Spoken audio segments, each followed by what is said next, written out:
Saya memahami pentingnya peran Bapak Ibu yang mulia para hakim konstitusi dalam kehidupan berbangsa dan bernegara.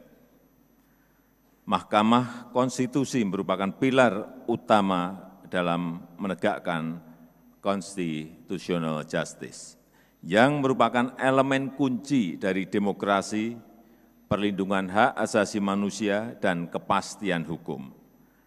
Namun, tugas Bapak Ibu yang mulia, hakim konstitusi, dan juga tugas kita bersama saat ini semakin sulit dan semakin berat. Selain menegakkan constitutional justice, semua negara di dunia saat ini harus menangani beberapa krisis.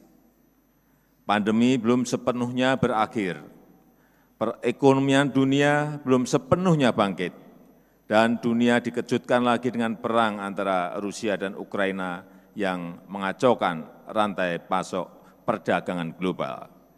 Krisis pangan, krisis energi, dan krisis finansial tidak terhindarkan lagi. Saya yakin 119 negara yang hadir pada konferensi ini juga harus berjuang menghadapi masalah yang sama. Bagaimana menghadapi krisis pangan, bagaimana menghadapi krisis energi, dan bagaimana menghadapi krisis finansial. Krisis yang dipicu oleh pandemi dan kemudian diperparah oleh perang Rusia-Ukraina tampaknya belum ada harapan untuk segera usai.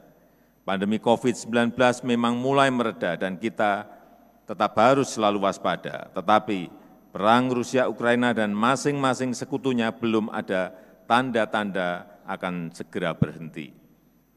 Perang yang berkelanjutan akan mengakibatkan krisis dunia yang berkelanjutan.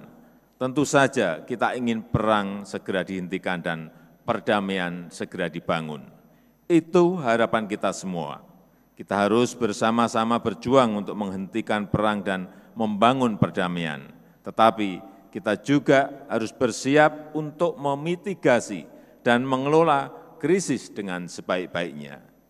Dengan kata lain, selain memperjuangkan constitutional justice yang merupakan elemen kunci dari demokrasi, perlindungan HAM, dan kepastian hukum, masing-masing negara pasti sedang berjuang keras menghadapi krisis pangan, energi, dan finansial. Masing-masing negara pasti mencari titik sinergi antara constitutional justice dan penanganan krisis. Bapak Ibu yang mulia, para hakim konstitusi yang saya hormati, saya sangat mengharapkan konferensi ini menjadi forum untuk bertukar pikiran dan bertukar pengalaman.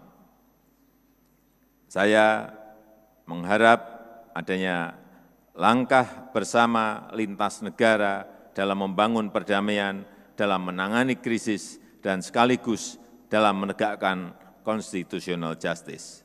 Di tengah menguatnya rivalitas antar negara, baik di bidang militer maupun ekonomi, kita harus memperkuat rajutan persahabatan antar bangsa. Kita harus mendorong jalinan kerjasama antar negara. Kita perbanyak kolaborasi untuk mewujudkan stabilitas, perdamaian, dan kemakmuran dunia. Kita perluas ruang-ruang kerjasama, baik dalam konteks bilateral maupun multilateral. Persaudaraan dan solidaritas harus terus kita bangun dengan langkah-langkah yang nyata dan hasil-hasil yang nyata. Itu saja yang ingin saya sampaikan, dan dengan mengucap Bismillahirrahmanirrahim, konferensi kelima World Conference on Constitutional Justice saya buka secara resmi malam hari ini.